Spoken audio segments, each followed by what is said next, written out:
Hello everyone, today I'll be reviewing To Have and Have Not. So To Have and Have Not came out in 1944 and was directed by Howard Hawks, and this film is set in 1940 on the Caribbean island of Martinique and is set just shortly after the German invasion of France during World War II. So Humphrey Bogart, he plays a fisherman called Harry Morgan, and we have this other character who is a hotel owner known as Frenchie, and he essentially wants Harry to help the French resistance by transporting a French resistance leader onto the island. But Harry Morgan, he doesn't really want to get involved in the politics of the area. He just wants to carry on with his job as a fisherman, and will not really get involved in any of the political stuff.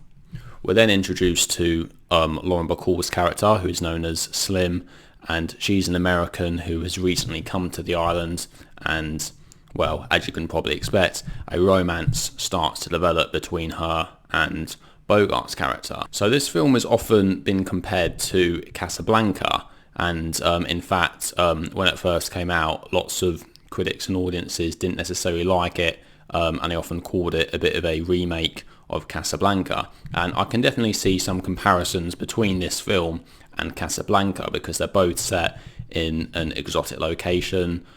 We have a cafe or a bar as being one of the main locations in the film, and obviously they both star Humphrey Bogart. So there is definitely comparisons there, especially with the love interest and with the political struggle going on in the background, and Bogart's character at first not wanting to get involved, but then later getting involved anyway.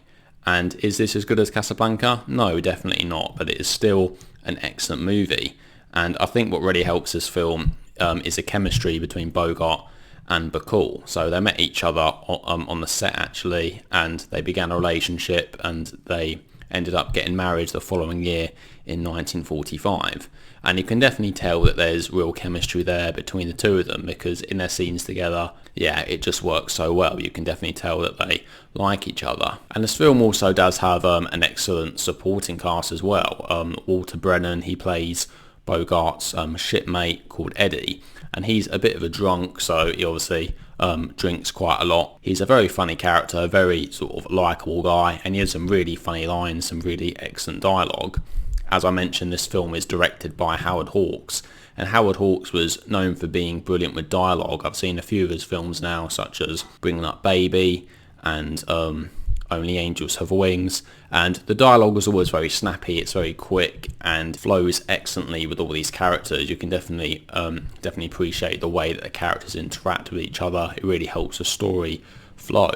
And actually another Howard Hawks film I've seen is The Big Sleep, which also stars Bogart and Bacall, and that is also an excellent film. Although if I'm to compare the two, I think I prefer this one, because this one seems to have a bit more of an interesting story, and I think that all the characters in this film, they all make sense in the context of the film, and there's definitely a romanticism to this film which I really like, similar to Casablanca, and I mean that in a good way obviously, because there's just something nice about it being set in this exotic location with all these different people coming and going off the island, and with it being set in this bar with a piano player played by Hoagy Carmichael, a bit similar to Sam from Casablanca in lots of ways. It's just a very relaxing atmosphere, and I think really the mood of this film is really what helps it. I think this is definitely one of those films that I can recommend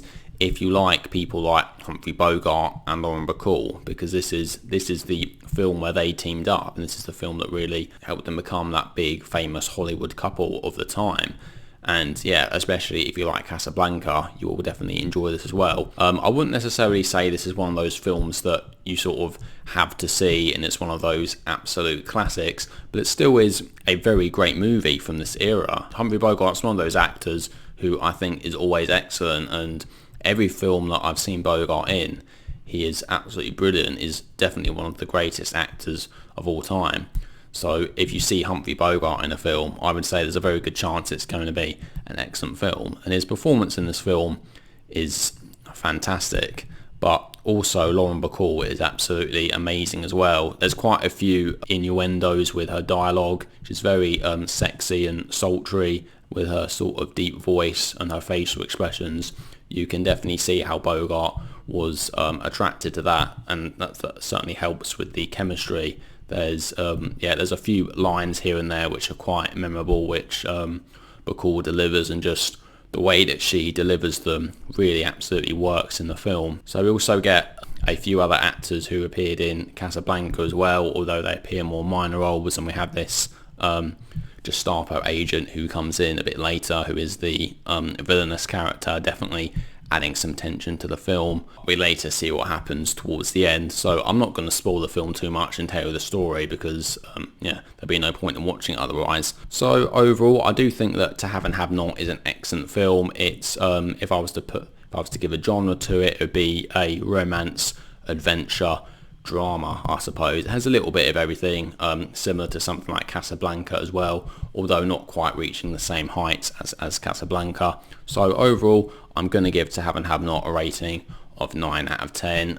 If you enjoy romance films in this area, and you like films with a bit of an adventure feel to them, and also if you like Humphrey Bogart, then this is definitely something that you will enjoy. So there we go. So that is my review of To Have and Have Not. So what do you guys think? Have you seen To Have and Have Not? Do you like it? Do you dislike it? Please let me know what your thoughts are down in the comment section below. Anyway, thank you very much for watching. I'll see you all in the next video. Take care.